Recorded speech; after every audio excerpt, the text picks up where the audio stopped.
के सरफेस से Fe3O4 झड़के निकल जाना, उसे हम कहते हैं कोरोजन। तो अगर कोई डिफरेंस पूछ ले कि कोरोजन और रस्टिंग सिमिलर टर्म्स हैं, लेकिन दोनों में अंतर क्या है, दो अलग अलग वर्ड क्यों है, तो हम क्या लिखेंगे, एक तरफ लिखेंगे corrosion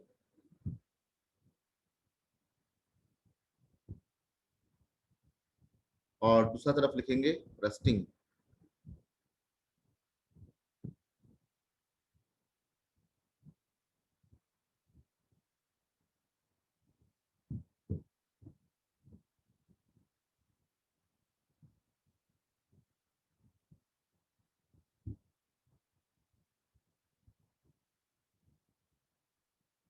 Corrosion, as I said, is eating away of the surface of the metal.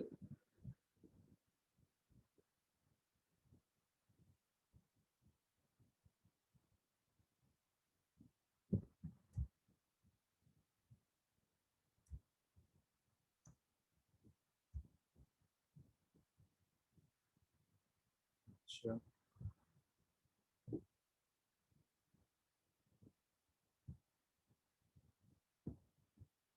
ये लाइन नहीं हट रहा।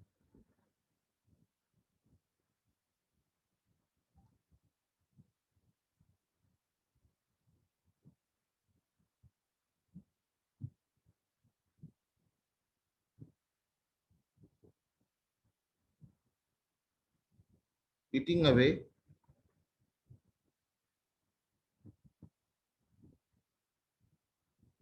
of the surface of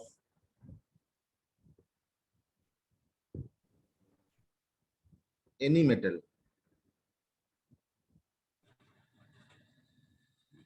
due to formation of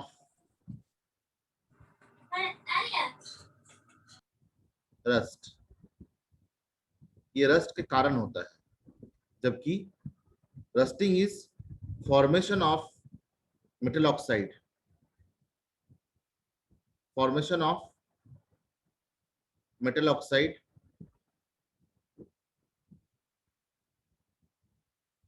due to slow atmospheric oxidation.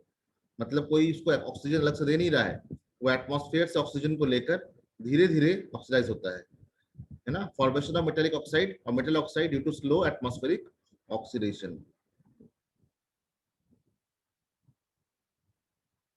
is called rusting. So how can we prevent metals from getting rusted?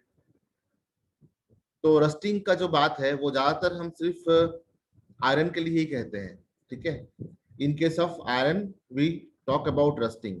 In case of other metals, जैसे कि अगर copper का बात करें तो copper का copper oxide बन जाना या कॉपर का कॉपर सल्फाइड बन जाना, इससे क्या होता है, कॉपर के मेटल, कॉपर के सरफेस का कलर चेंज हो जाता है। इस कलर चेंज को हम कहते हैं टार्निश होना, टार्निशिंग।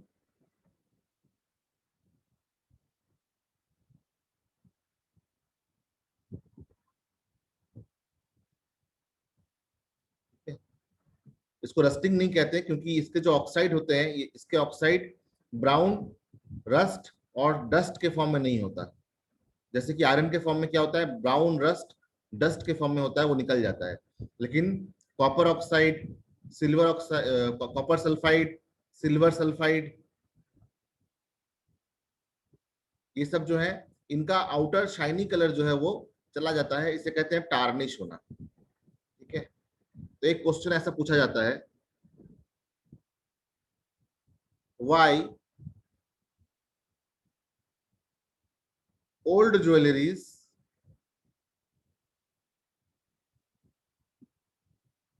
जो पुराने जेवर होते हैं डू नॉट शाइन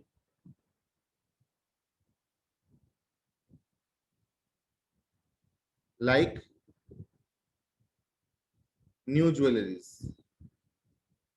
आपने देखा होगा, अगर आपने कोई अंगूठी खरीदा हो या नोज रिंग खरीदा हो या कोई नोज टॉप या ईयर टॉप खरीदा हो, कोई गोल्ड का चेन हो, कोई सिल्वर का कड़ा हो, है ना, तो जब आप नया लेते हैं तो वो चमकता है और कुछ दिन के बाद उसकी चमक कम हो जाती है।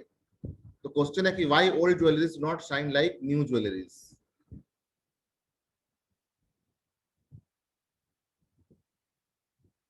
मेड अप ऑफ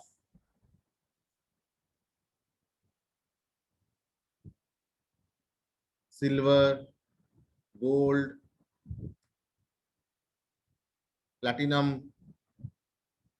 है ना, प्लैटिनम के भी होते हैं और बहुत कॉस्टली होता है, लेकिन लोग खरीदते कम है क्योंकि इसका रीसेल वैल्यू कम है। प्लैटिनम जो है दोबारा जो है बिकता नहीं है, क्योंकि गोल्ड और सिल्वर दोबारा बिक जाता है। सबसे ज्यादा बिकता है गोल्ड, ठीक है। इवन कॉपर भी, बहुत कोई कॉपर का कड़ा भी पहनते हैं, और कॉपर को थोड़ा बहुत गोल्ड में मिलाया भी जाता है, क्योंकि जो प्योर गोल्ड है, 100% जो गोल्ड होगा, इसको हम कहते हैं 24 कैरेट गोल्ड, ये बहुत ज्यादा मैल्येबल होता है।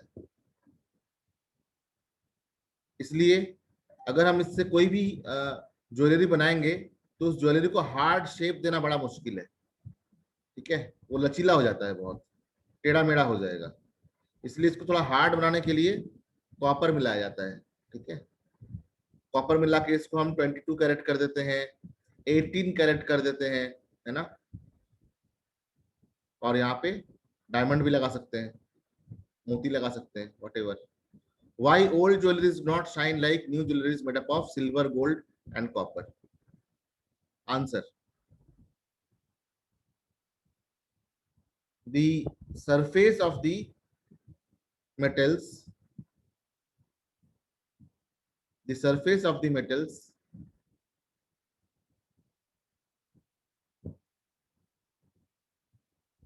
forms oxides and sulfides.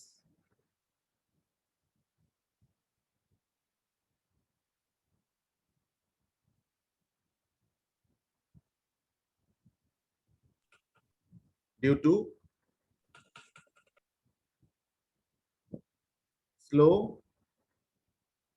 oxidation process.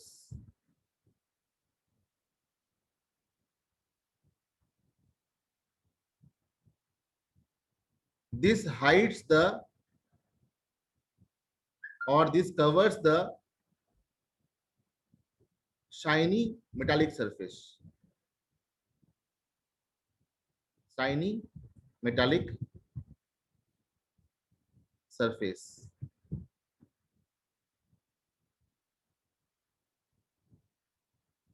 तो कैसे हम टार्निशिंग को अलग कर सकते हैं, ठीक है। Formation of a dull layer, formation of this dull layer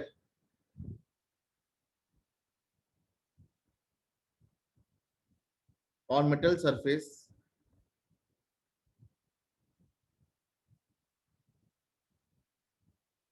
is called tarnishing.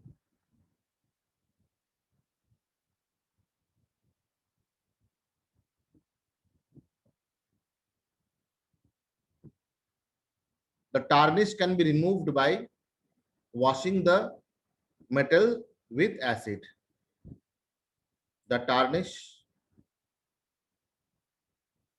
मतलब डल डल लेयर जो है उसका, टार्निश का मतलब dull layer, can be removed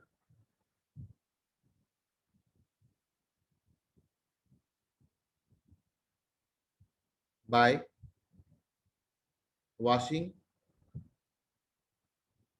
the jewelry or the metal with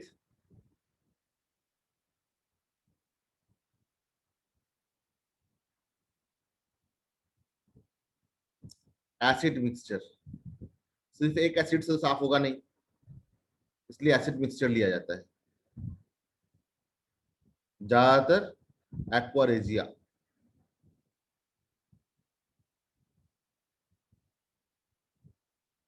aqua regia का मतलब क्या होता है? HCl प्लस HNO3, 3:1 के रेशियो में।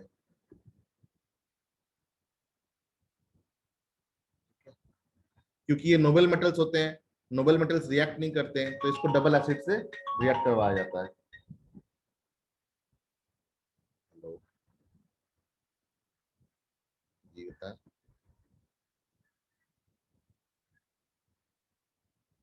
जी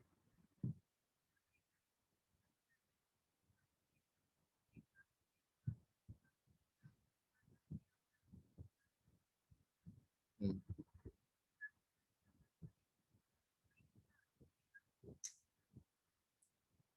एक एक बार आप मुझे ना ये सब कुछ व्हाट्सअप करके बताइए, ठीक है? मैं रिलेट नहीं कर पा रहा हूँ, ठीक है? आप मुझे एक बार पूरा व्हाट्सअप करिए, पूरा कहानी क्या है।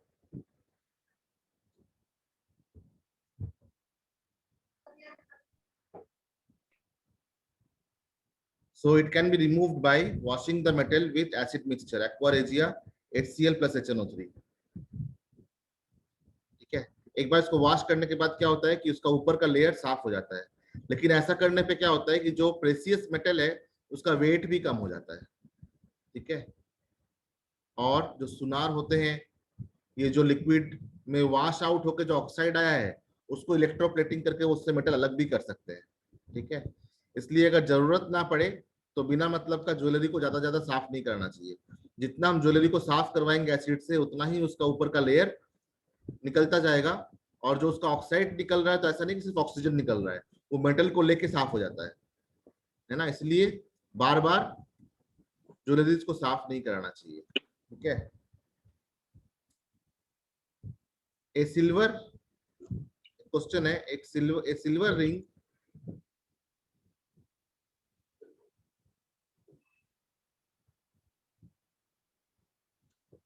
ऑफ ए कुक, एक रसोईया था, उसका एक सिल्वर का रिंग था, ठीक है?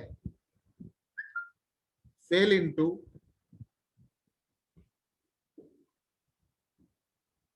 द एग वाइट, ठीक है? वो कुछ अंडे से कुछ बना रहा होगा और उसके एग वाइट में उसकी अंगूठी गिर गई। The silver ring became black in colour. The silver ring became black in color.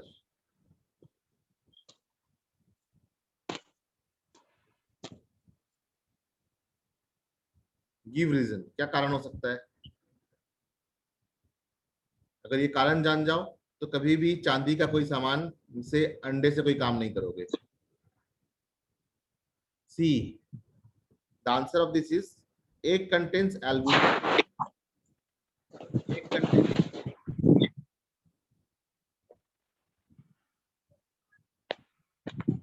albumin protein which has sulfur in it, which has sulfur, इसके अंदर क्या होता है? सल्फर होता है। has affinity towards sulfur, silver का सल्फर के साथ एफिनिटी है, मतलब सल्फर के साथ बॉन्ड बनाने का प्रॉपर्टी जो है वो बहुत स्ट्रॉन्ग है। Silver has affinity, willing to make friends, affinity मतलब willing to make friends और willing to join together with sulfur.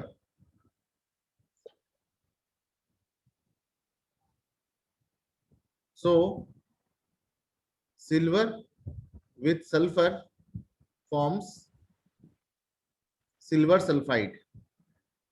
The silver sulfide is black in color.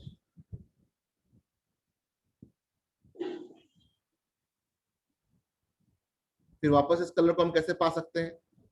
वापस इस कलर को हम पा सकते हैं कैसे? एसिटिक एसिड से साफ करके, विनेगर से साफ करके फिर हमें ये कलर वापस मिल सकता है सिल्वर का, अदरवाइज ये ब्लैक हो जाएगा। How can we prevent metals from getting rusted?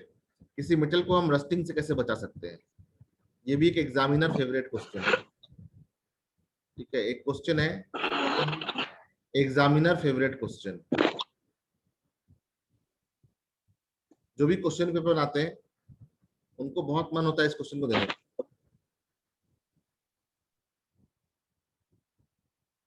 How can we prevent metals from rusting and corrosion.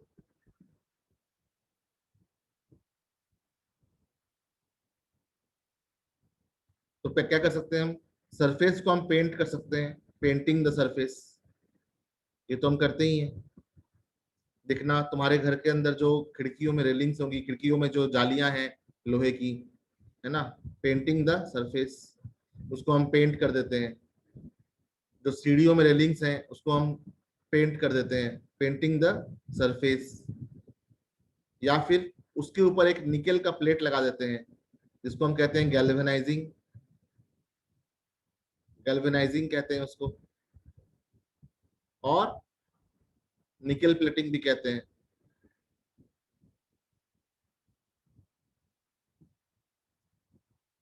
और क्या कर सकते हैं? एक है सैक्रिफिशियल प्रिवेंशन।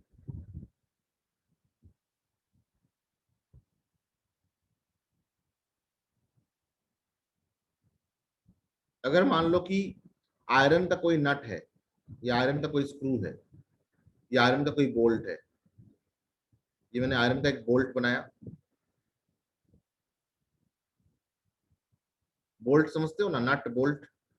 साइकिल के पैडल में, साइकिल में होता है, बहुत सारा नट होता है, बोल्ट होता है। तो मैंने एक बोल्ट लिया, ठीक है, और ये आयरन का है। अगर इसके ऊपर जो नट लगाया जाएगा,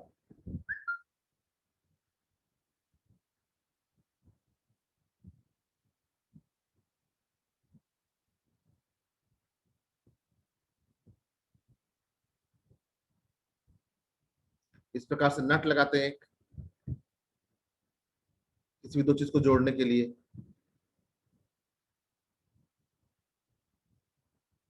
अगर मान लो कि ये मैग्नीशियम का हो, या फिर बोल्ट और नट के बीच में एक वॉशर लगाया जाए, वॉशर मतलब एक सर्कुलर रिंग जैसा, कॉइन जैसा एक सर्कुलर रिंग लगाया जाए,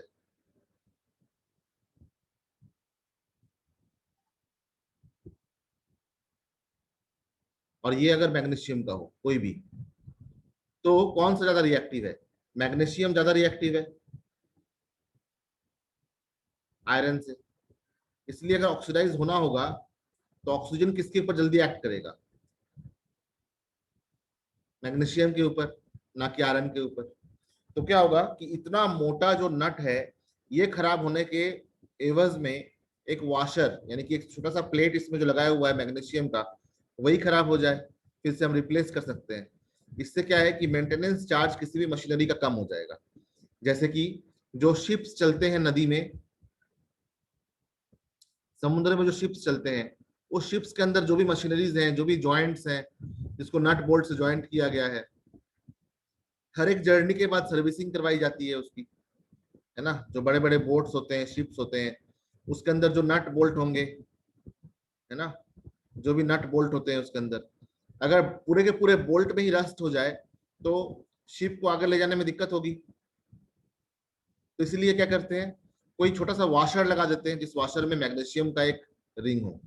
तो आयरन के एवज में एक छोटा सा मैग्नीशियम रिंग जो है, वही ऑक्सीडाइज हो जाता है, ये एमजीओ बन जाता है, और एफी जो है, एफी 3O4 नहीं बनता। इस प्रकार से एक पर्टिकुलर लॉन्ग जर्नी के बाद एक छोटा सा वॉशर चेंज करने से ही पूरा का पूरा मशीनरी बच सकता है, ठीक है। Sacrificial prevention means use of a more reactive metal in connection with a less reactive metal like iron to prevent rusting, ठीक है। What is sacrificial prevention? Use of a more reactive metal in connection with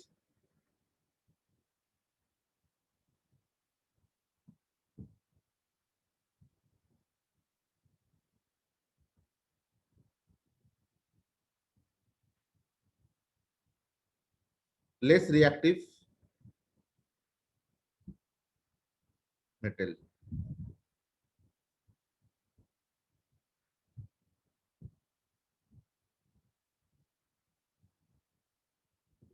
to be prevented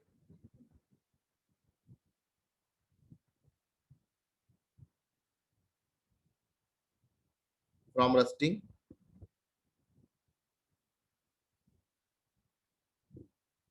is called sacrificial prevention,